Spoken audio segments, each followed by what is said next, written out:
So a lot of you have probably heard of the most recent YouTube copyright drama regarding NASCAR content, either on Twitter or just through the grapevine. Suffice it to say, myself and several other NASCAR creators have had multiple videos copyright claimed over the course of the last 4 weeks or so.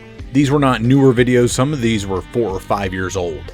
They span the gamut between my entire library. Some of these were uploaded this year, some of them were uploaded 4 years ago. Brock Beard actually had pretty much his entire library claimed overnight. And I had my first video claimed on December the 4th. That was the top 10 worst NASCAR tracks video.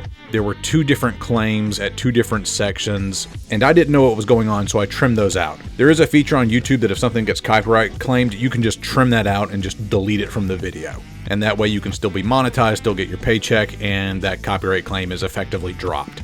So I did that, and then I got another copyright claim on that same video. So that was 3 of them, and it pretty much made it completely unwatchable because the Kentucky and the Talladega segments were completely cut out. I got about 9 more copyright claims across the next 2.5-3 weeks. At that point, all of us NASCAR guys are talking to each other on Twitter, and we kind of pieced together that this is an automated system. Typically, if you have a video that's been out for a while and it gets copyright claimed, that was a manual claim, meaning that somebody who has the copyright or is working on behalf of the copyright holder saw that and manually told YouTube they wanted to copyright claim that video.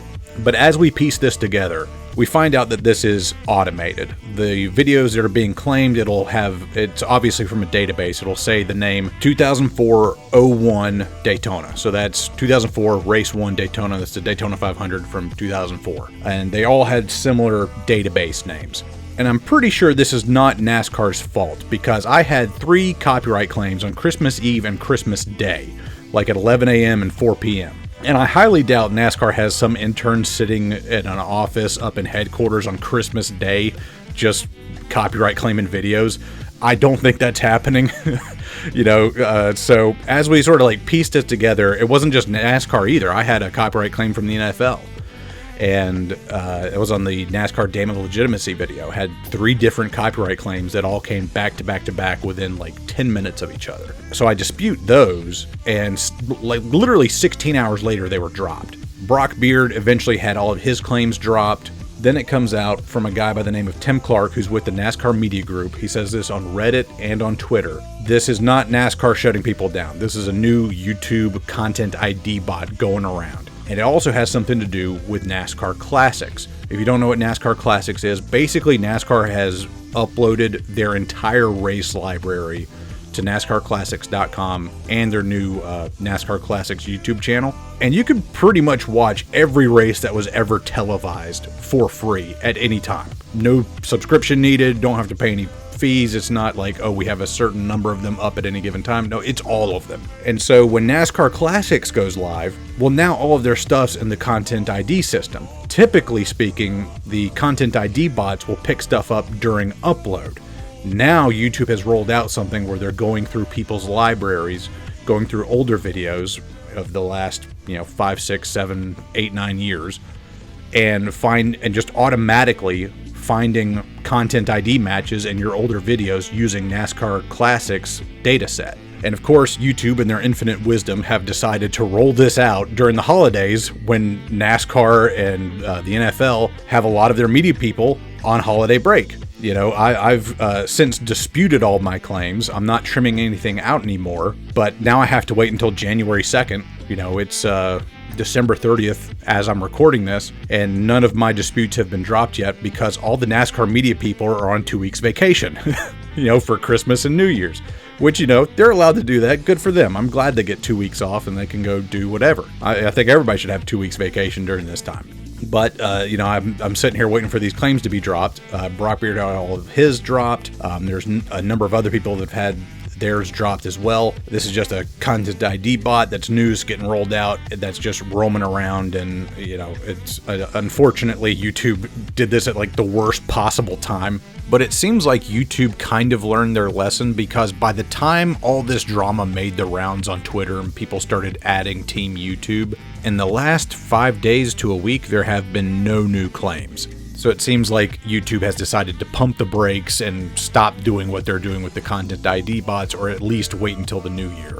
But yeah, there's nothing to fear. These will most likely be dropped first week of January, and we'll get right back on track. The only re-upload that I plan on doing was that top 10 worst tracks, because once you trim a segment out, you can't like untrim it. Like, that's just gone. So I had to go in and re-rack it, re-edit it, and re-upload it. That's the only one that I'm going to do that for. All the other ones I have disputed once I realized what was going on. And so yeah, Tim Clark of the NASCAR Media Group just said, yeah, dispute all the claims and we'll drop all of them and it'll be fine. Brock Beard had every single one of his claims dropped relatively quickly. I mean, it took a few days because even NASCAR was like, wait a second, we claimed what? And like, we didn't tell anybody to do that. There was no intern that was told to do that. Oh, it's a new YouTube thing going around. So that's good news. If you're wondering what happens to the monetization in the meantime, it's held in escrow. Once you file a dispute, that all of that money gets held in escrow until somebody wins the dispute.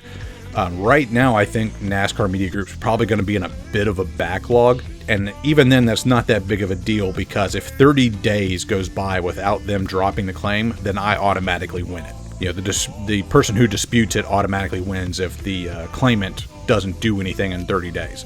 For those of you who might have dabbled in copyright dodging back in the day, or even still today, anytime you have like a music or a film sample that gets used and you dispute it, and then it sits there for 30 days and then, you know, the claim is dropped, many of you probably already know all about that. There's plenty of people that make money off of copyrighted content, and it's like not even transformative with commentary. It's just straight up one-for-one re-upload.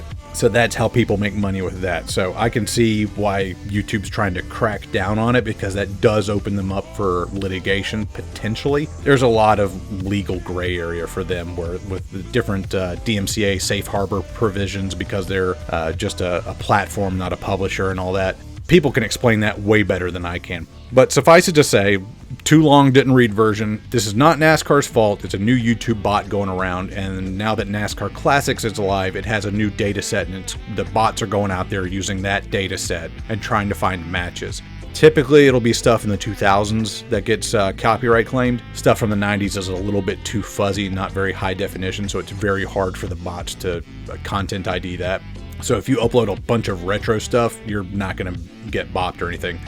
Also, the bots are not all that great. In my top 10 most gorgeous cars in NASCAR video, they copyright claimed a long section saying it was the Richmond Spring Race from 2002. And in the middle there is just like a long, like 10-second cut of cars racing at Daytona. It didn't even realize that I had switched from, you know, a clip of Richmond to a clip of Daytona to another clip of Richmond. It just claimed the whole thing. So yeah, this is just a new feature getting rolled out. It's got some bugs, no problems, not NASCAR's fault. You know, just if you yourself have any copyright issues with NASCAR's work or anything, just go ahead and file a dispute. It'll get dropped automatically, or at least relatively soon. So yeah, just full steam ahead, nothing wrong. In case you're wondering what the future of this channel is or whatever, it's gonna work out fine. Everybody's had their stuff dropped. I just so happened to file my disputes right before Christmas, because, you know, I'm working at UPS. I can't like get home and get to my computer and file a copyright dispute, you know, while I'm en route or whatever. And I was extremely busy, but I did file a dispute as quickly as possible. So yeah, that's just the rundown of how all this is going on right now. No biggie. It'll get sorted out. And until next time, y'all take it easy.